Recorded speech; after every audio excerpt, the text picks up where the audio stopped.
we're about to go head off and visit Fort Christmas Historical Park, and we're going to walk around, have some fun things. Yeah, thank you so much. So pretty.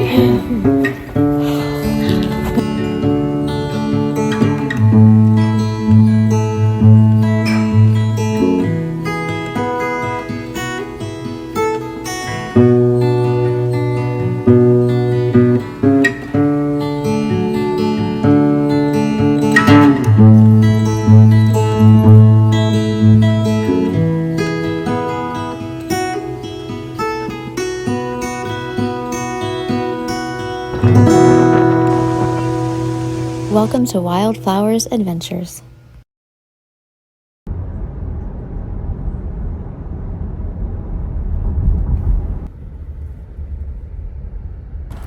We got some Subway for lunch. Delicious. Fort Christmas Historical Park is known by the locals as the picnic grounds. It features a unique blend of historical and recreational opportunities for the local community and visitors. Used as a gathering place since the late 1880s, the original 10 acres of the park were officially donated to Orange County by M.M. Smith on June 6, 1930. The park features a replica of Fort Christmas, which houses a local history museum. Throughout the park, there are multiple historic homes and displays, and recreational amenities such as softball, tennis court, basketball court, and a playground. You can enjoy an afternoon perusing the displays or picnicking under the oak canopy. Today we're exploring Fort Christmas Historical Park in Christmas, Florida.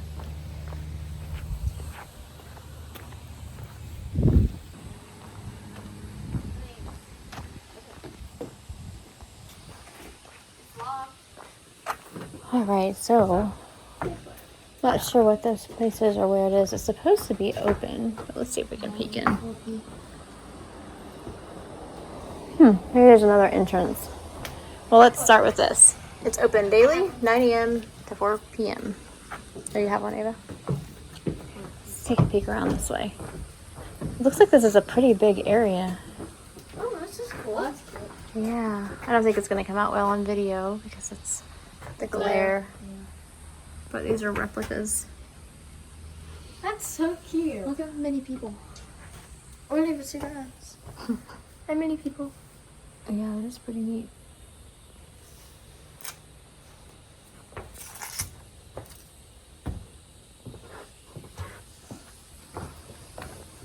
This is the bathroom, okay. So the restrooms, water fountains, that's helpful, especially during the summer. Got a nice quiet breeze today. Breeze is really nice, isn't it? Oh, is this the entrance? I don't think so. I think this part of the building might be closed. This is a first day in a very long time. It has felt like a little bit fall-like, isn't it? Yeah. There's a nice breeze and the humidity is very low. Very, very strange for August. Neat rocking chairs. All right, well, we're going to go ahead and explore the park. We were hoping to be able to come in the visitor center and kind of get a guide, but I guess we'll just take a look at this and see what we want to visit first and explore first. Well, we figured out there's lots to explore, but first we're going to have some lunch. I don't know.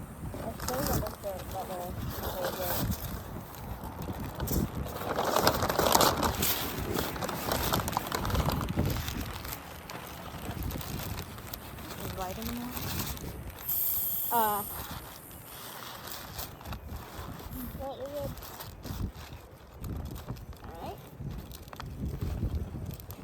This beautiful, huge old oak. It's gigantic.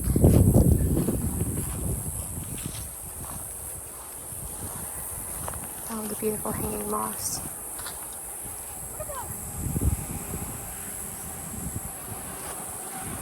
Ooh, you're right. Let me try it. Oh, Ava. where'd he go? There he is. Come back. Let me see if I can zoom in. I know.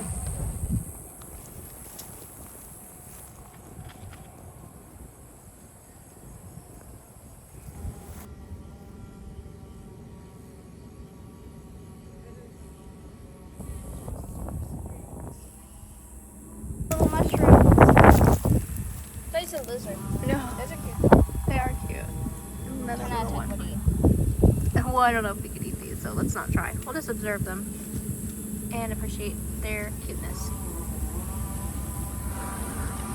Alright, let's go check out what this building is. I'm gonna check out the first building. We've got the local fire department testing out the hydrant and doing the maintenance and the things that they have to do on a routine basis to make sure that they can put a fire out if need be. Alright, this is the lunchroom. Circa 1932. The lunchroom at the Union School was built in the early 1930s. Until that time, lunch was eaten outdoors.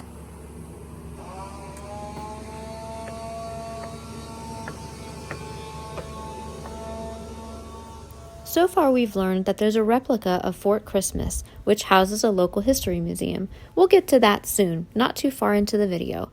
But first, what is all of this stuff that we're looking at now? A lunchroom? A school?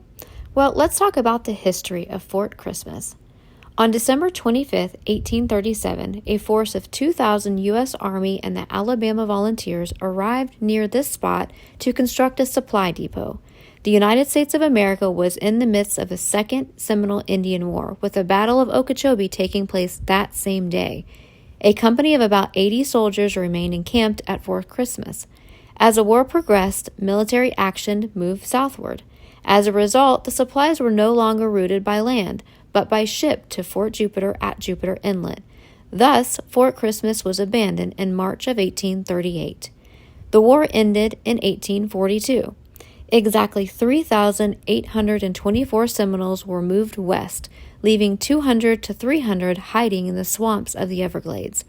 The Armed Occupation and Settlement Act of 1842 provided an incentive for families to homestead the interior of the Florida Peninsula. The onset of homesteading helped to increase the population, ensuring that the Seminoles would remain in the Everglades and allowing Florida to qualify for statehood in 1845. In 1976, as a bicentennial project, Orange County Parks and Recreation Department, with the support of the Army Corps of Engineers, began construction of a full-size replica of Fort Christmas. The replica was completed in December of 1977, 1 mile south of the original location, exactly 140 years later. In May 1990, the Fort Christmas Historical Society was formed.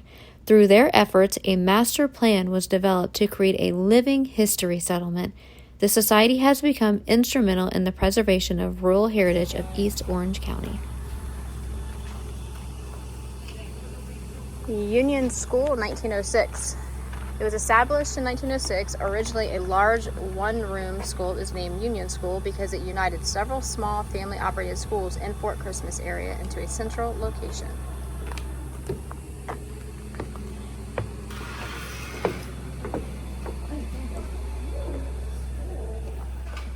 Wow, this is nice. The Union School, circa 1906, became Christmas Elementary in 1959 and closed due to overcrowding in 1969. The two-room school grew with the addition of a stage in front and a small classroom in the back. Later, the front room became the kitchen, lunchroom, and auditorium. What do you think? This is neat, huh? Yeah.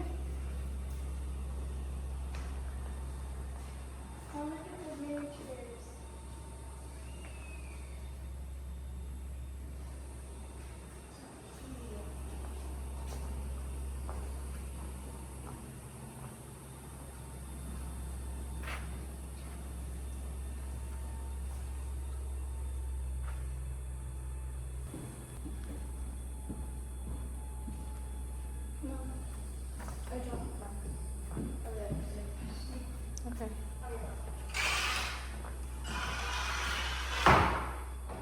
Different typewriters?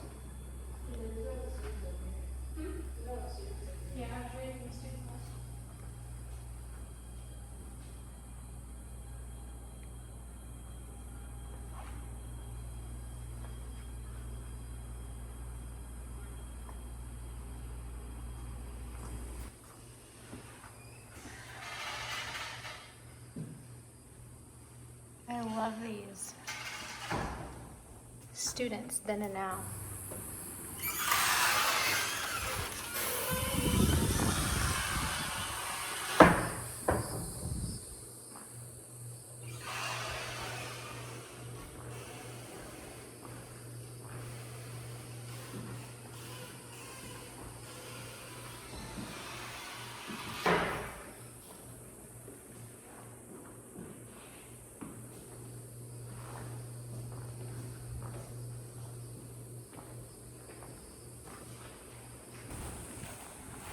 This is the Parton House and Barn, circa 1950s.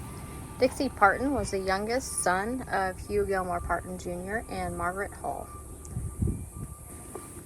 Dixie and Emma Parton built their first home and planted a large citrus grove.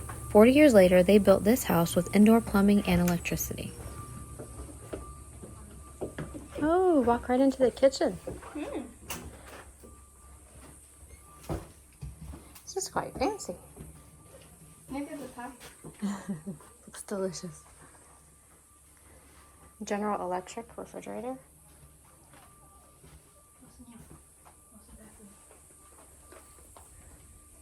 The bathroom. I like the curtains. Oh yeah, the tub over there. Shower. So they combined their bathroom with their washer and dryer and laundry room. This is really nice. Yeah. Bedroom.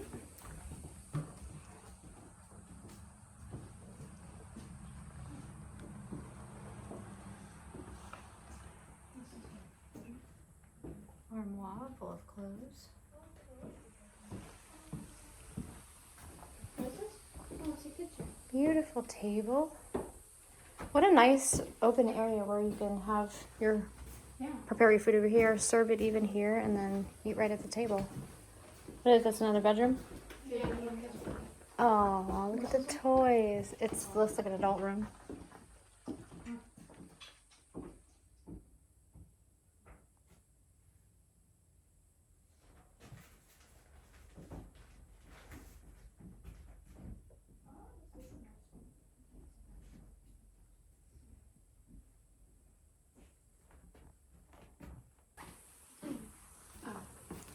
Nice big open living room. Sewing area. So everybody would just come hang out here. Look at this awesome TV. Dumont TV. No remote with this, girls. What do you think? Every time you wanted to change the volume or the channel, granted there probably weren't many, you'd have to get up, yeah. What is that? A heater? Yeah. This looks maybe like a... It's a furnace, but yeah, I think it's wood burning, I believe. Beautiful piano. This would be our favorite spot, probably right. It is basically a radio. Yeah, but there's a special word for it. I forgot what Jukebox, maybe? I don't know. it was. Doesn't it start with an A? I don't know. I'm sure somebody will comment and tell us, probably. I hope so. This porch is amazing. This is where we would spend all of our time. Just like at home. But I love the covered porch. Around the back of the house, there's all these beautiful trees. The Parton's barn, circa 1950, was built of hand-hewn cypress poles, salvaged from the old log house that Dixie and Emma built as a young couple. Rough-cut timber was on the interior and 12-foot board siding on each end. My love, you would have liked this part. There's a farm all.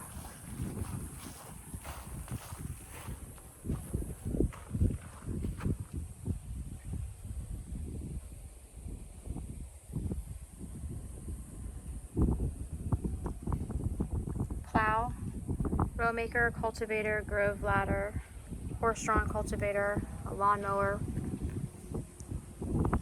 There's a harvester that culls and separates onions.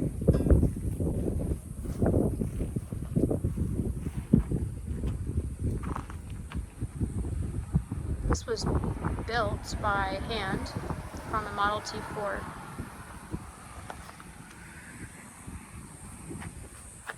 This is 1951 Farmall Cub tractor. Dad would love to see this section. Yeah.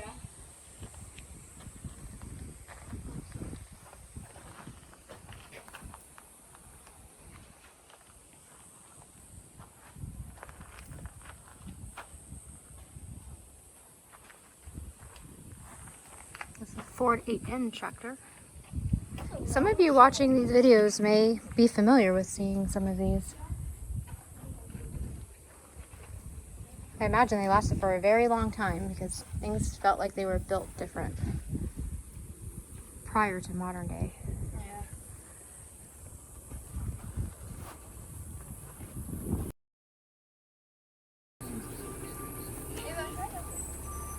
Jump!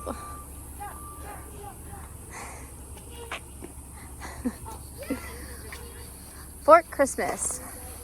As white settlers moved into Florida in the 1820s and 1830s, there were growing demands that the Seminole Indians be removed to a reservation west of the Mississippi. Efforts to convince the Seminoles to move failed, and in 1835, the conflict known as the Second Seminole War began in earnest. Late in 1837, Major General Thomas S. Jessup, overall commander in Florida, began intensive preparations to carry the fighting to South Florida, where he believed he would find a large force of hostile Indians.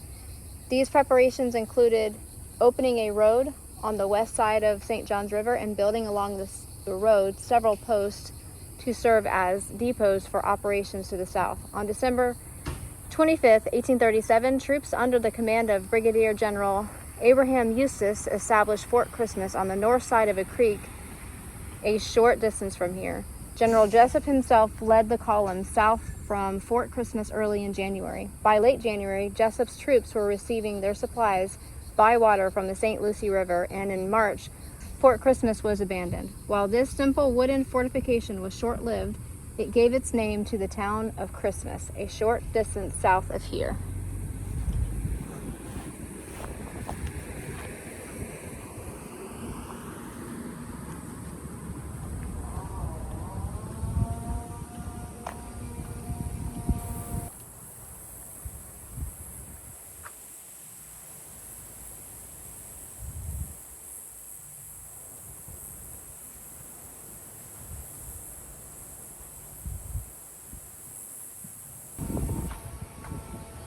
The fort replica houses the museum, with 5 rooms of exhibits on the Second Seminole Indian War and settlers of Fort Christmas, Florida. What's in there? The blockhouse. Blockhouses served as lookouts, and they were headquarters of General Tom S. Jessup and protection of the troops in the event of an Indian attack. Wow. This is cool. Musk balls.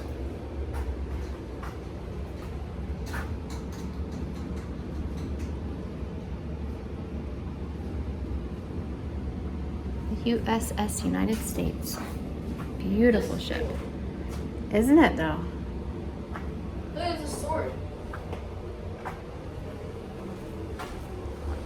Oh yeah.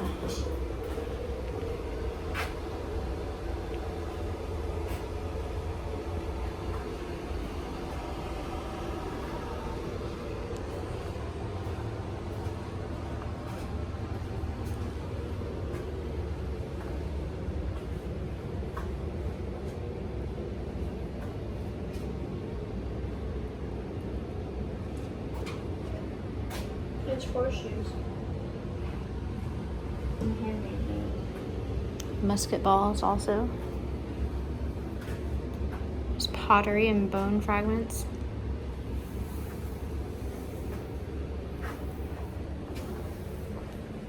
This is actually beautiful.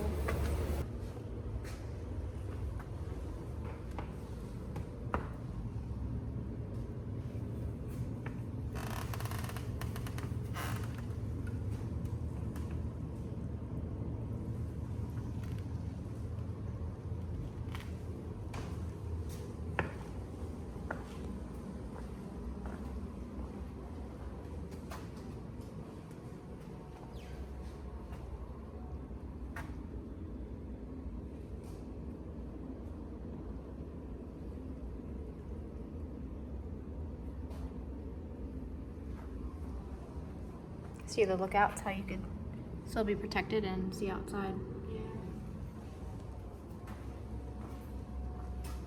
They're arrowheads.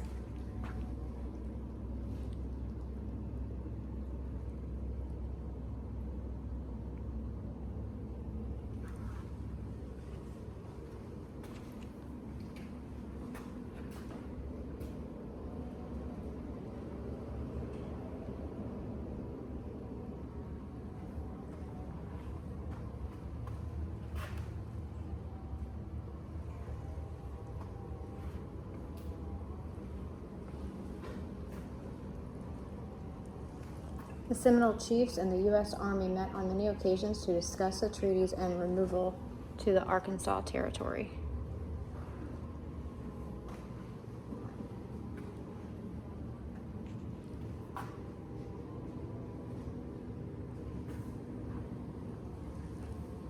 Using gourds as water containers. It was like modern day water bottles, huh? Yeah.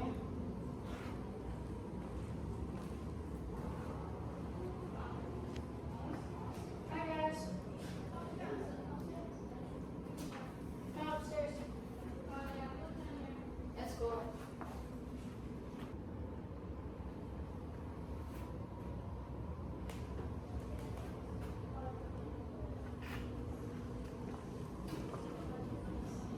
Powder magazine. The powder magazine was used for storing ammunition and was below ground level for safety. Should the powder explode, the energy from the blast would be sent mostly upward into the air, not outward, destroying the fort and causing injury to the soldiers.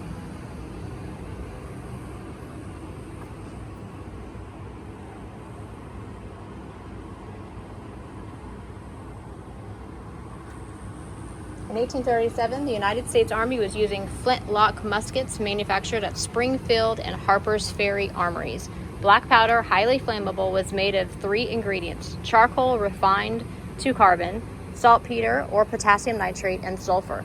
Portions used were appropriately 75% saltpeter, 15% charcoal, and 10% sulfur.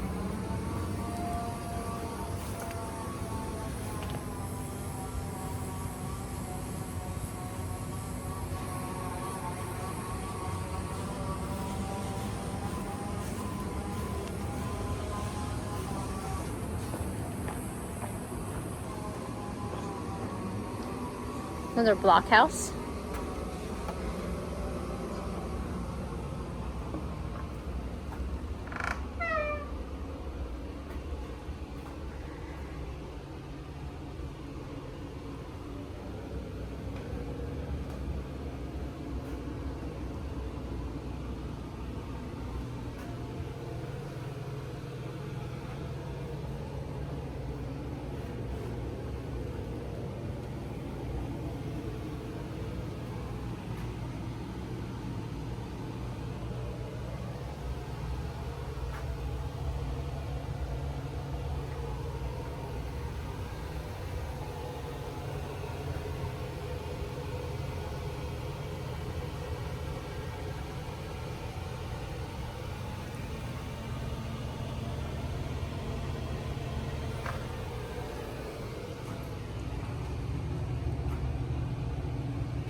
The storehouse. It was used for storing army rations and supplies. Food staples consisted of salt pork, dried beef, corn, beans, rice, coffee, and condiments like salt, brown sugar, vinegar, and molasses.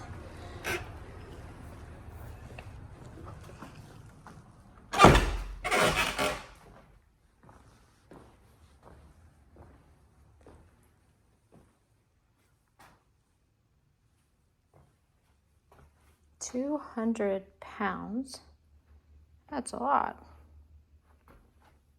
Armor Special.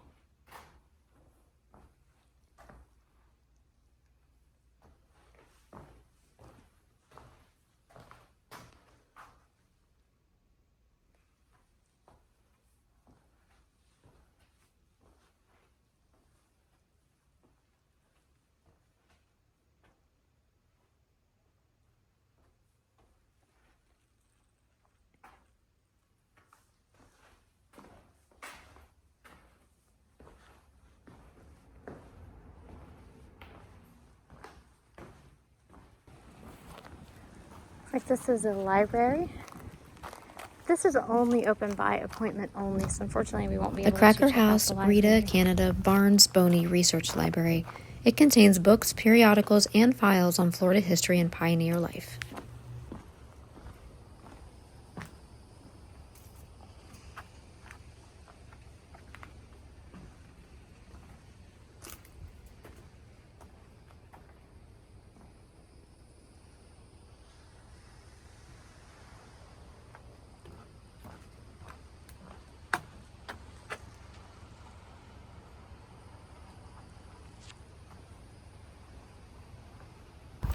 This is a really quite big area with a lot of things to explore.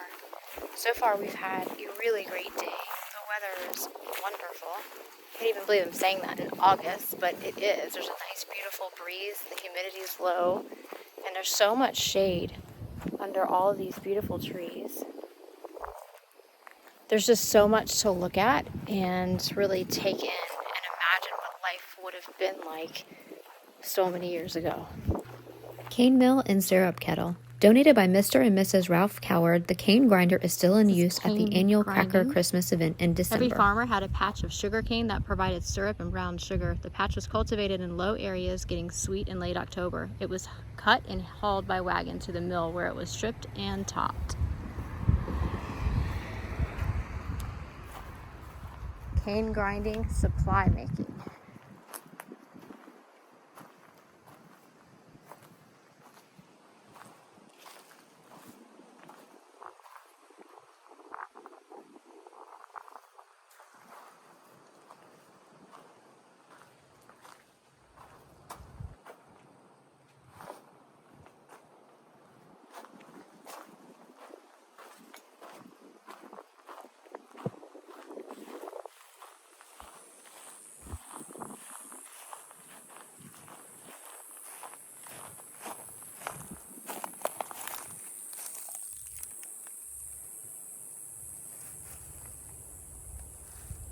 Some of the historical homes.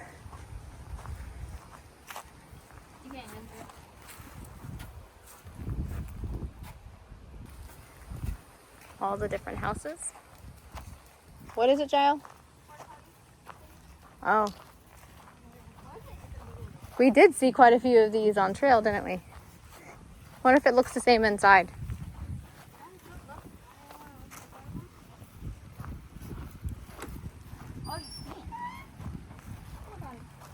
Yep, pretty much exactly what we got used to on trail. Don't miss those. Privies is what we would refer to them, right? Yep. Look at this beautiful house nestled under the trees.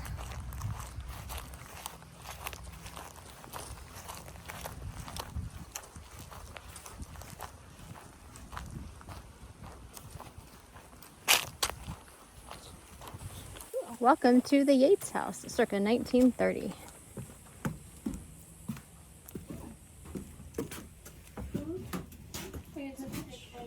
What are you noticing right away that it doesn't have?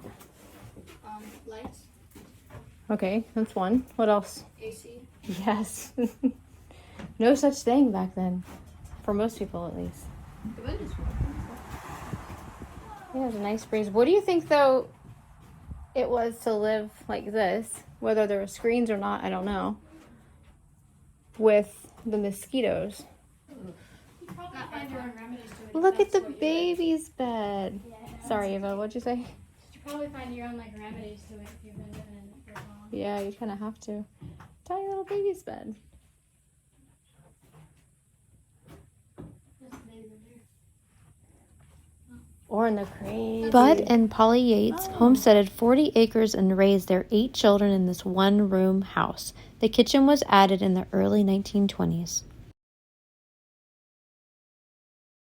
And we have a lot to be thankful for our modern day conveniences. Yeah, technology. My favorite part, here it is, the porch.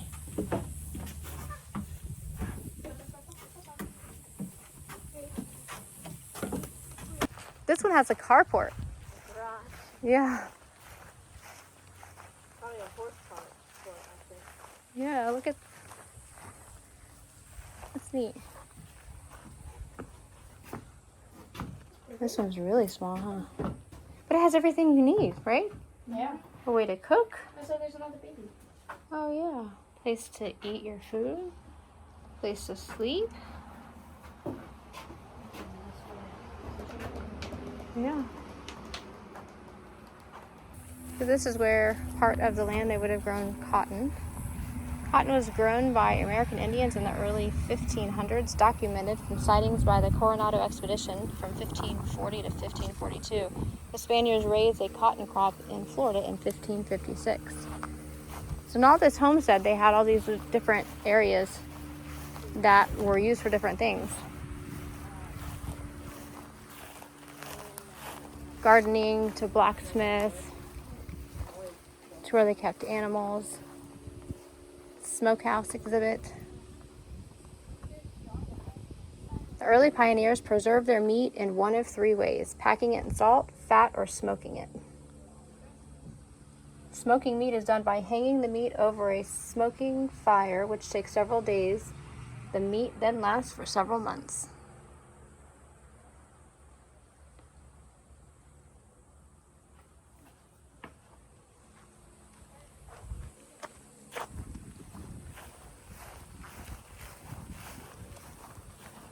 This is the Brown House, circa 1900. Oh, this might be my favorite house. I like this covered area. Yeah. Textile equipment. Ephraim and Julia Brown built this home after their log cabin, built in the 1800s, burned down. They were one of the first families to plant a citrus grove in the area. It's like a library, a reading room. It's like a little wash area. It's like the living room. A nice, beautiful fireplace, even. I love this house. Across from the bedroom.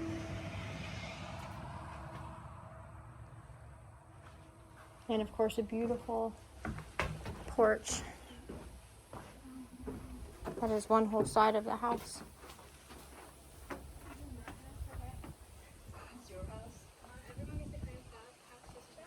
This is my house.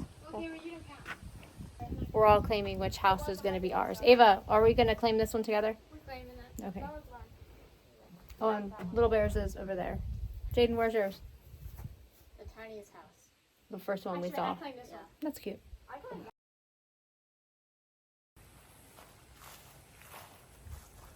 The garden area. Tractor.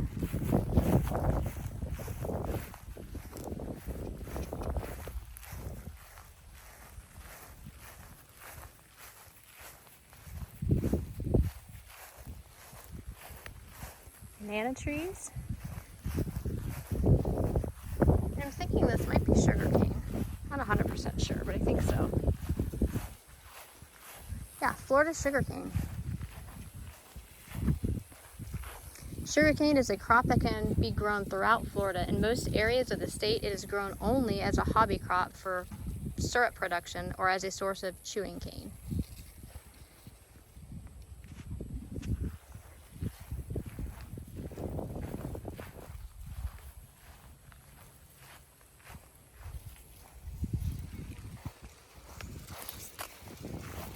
Pretty little lake.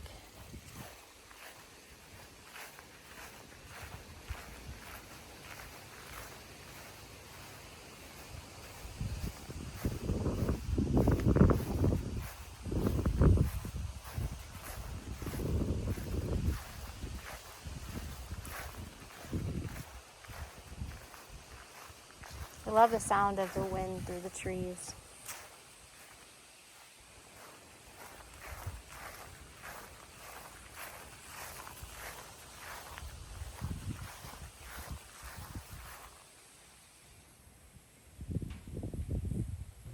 We have really enjoyed our visit here at Fort Christmas Historical Park. In the summertime, it's open from 8 a.m. to 8 p.m., and in the winter, 8 a.m. to 6 p.m. It is closed on Christmas Eve and Christmas Day. The museum and historic homes are open from 9 a.m. to 4 p.m., and no alcohol or pets are allowed. There are no fees associated with this visit. However, tours and school programs are provided for groups of 15 or more. They offer hands-on school programs showing the life ways of the East Orange County pioneers. The Children's Pioneer programs are one of the most popular attractions here at the museum. Fees do apply with that, so visit orangecountyparks.net or fchsinfo.com. You can also rent out the pavilions for a fee as well.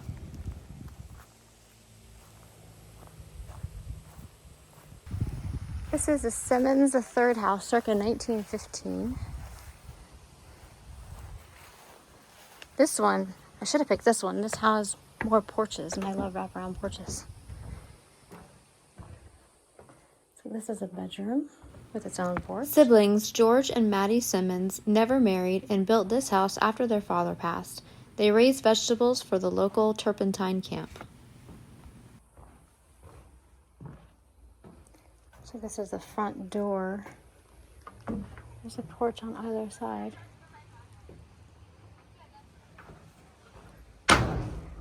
Oops. This is the other side of the house.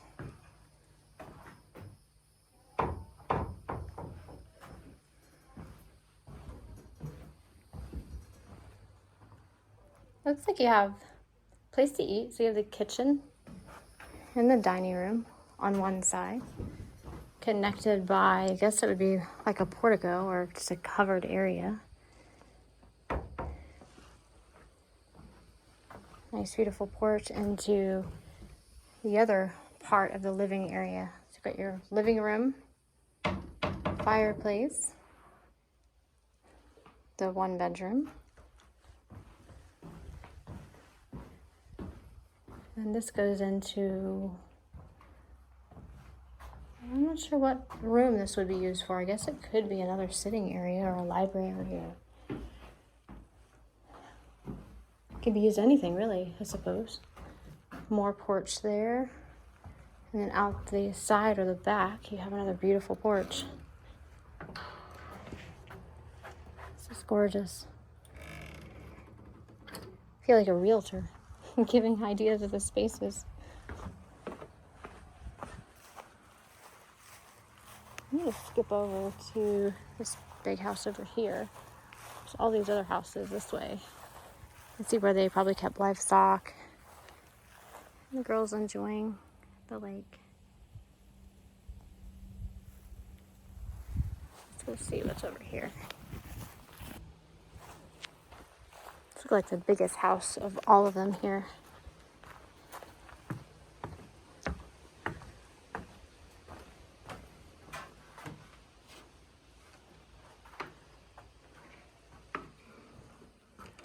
Wow.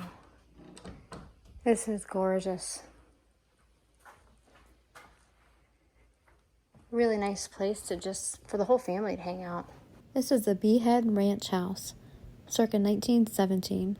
The ranch foreman and his family lived on the 19,000-acre property. In the mid-1920s, it became the caretaker's home for the Tosahatchee Game Preserve, a hunting club. Off to the other side of the porch.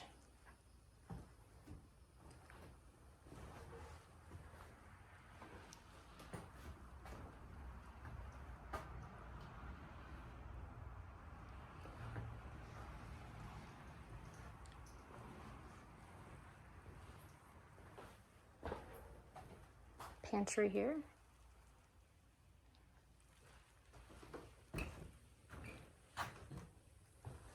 This is also bringing the outside inside.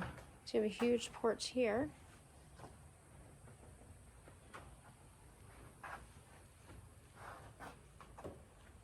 This is the cattle exhibit.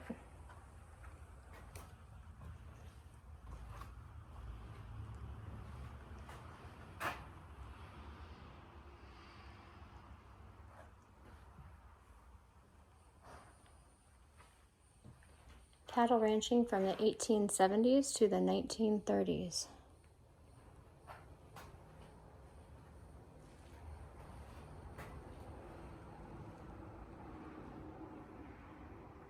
Guys, I highly recommend coming and visiting this place. There is so much to see. And really just a lot to take it all in.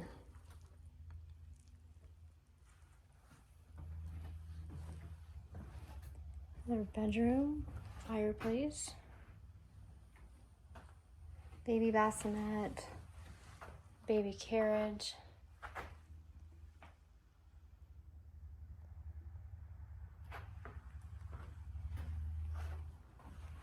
Back to the living room.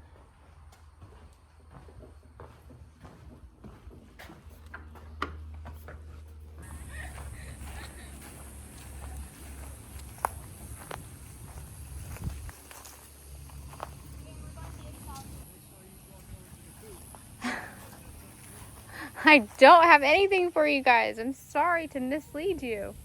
A whole bunch of chickens just came out of that area over here. Hi, chickens. Are y'all good chickens or are you mad?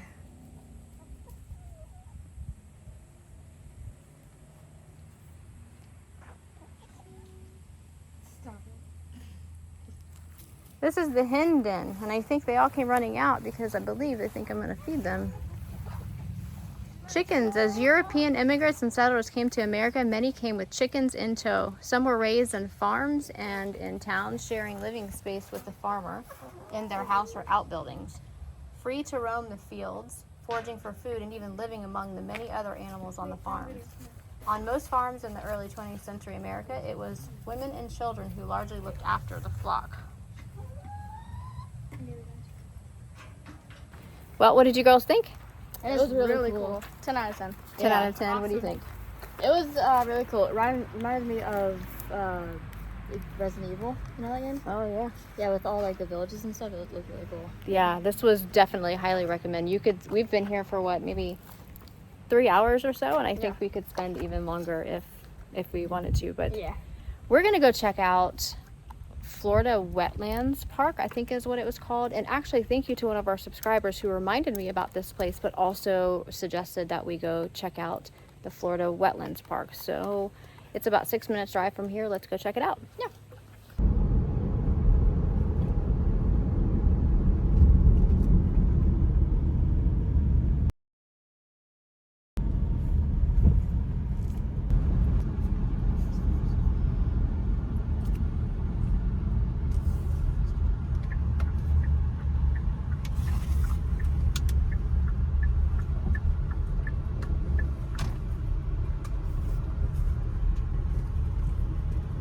Well, we've arrived at the Florida Wetlands Park, and I'm gonna go check it out and see what is here.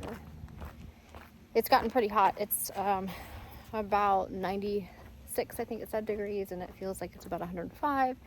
So the humidity has kicked up big time, and it's not seeming like it's a great day to hike. But I want to check it out because we may come back later in the fall or even in the winter and see. Oh, okay. Right. Well, this says the heat advisory. Heat advisory in effect. That's right now. High of 89 feels like 94. But that's not what my thermometer says. It says it's much hotter, but either way, it's very hot. So we'll just check this out and then maybe put this on our list to do in the fall.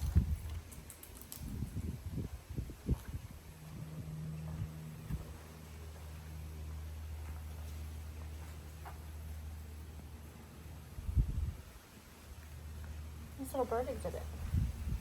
Seems like a beautiful place. Very educational. Lots of things that you can read and great for homeschooling. You know, I couldn't pass this up. The wildflowers of the wetlands. How beautiful, big, huge open field.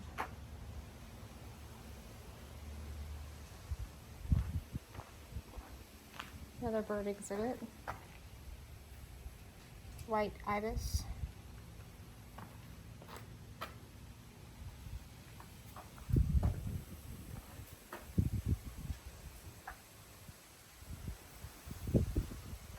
Nice that they have restrooms. Let's check out what's around here. Some really beautiful flowers too.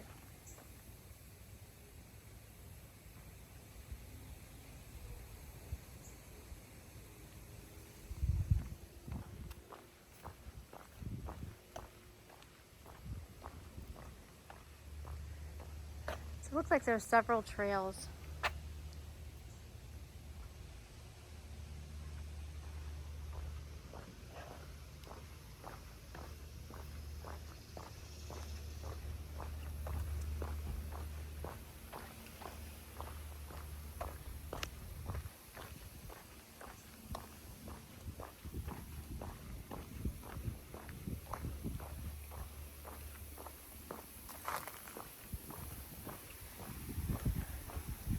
So there's two loop trails, one that's 2 miles and one that's 3.7 miles.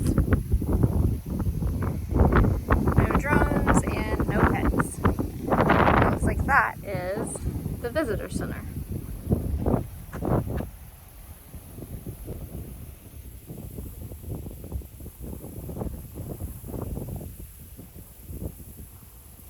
So stay tuned for the next video. We'll probably shoot that in a couple of months because it's just too hot right now, and it looks like that trail doesn't have any shade on it whatsoever, and we've just spent the last about 4 hours or so outside, as you guys saw earlier, and we're hot. We're ready to get cooled off. And so thank you guys for watching so much. We appreciate you continuing to enjoy our adventures and share our adventures with us. Lots more to come, so stay tuned. Love and light to you all. Bye.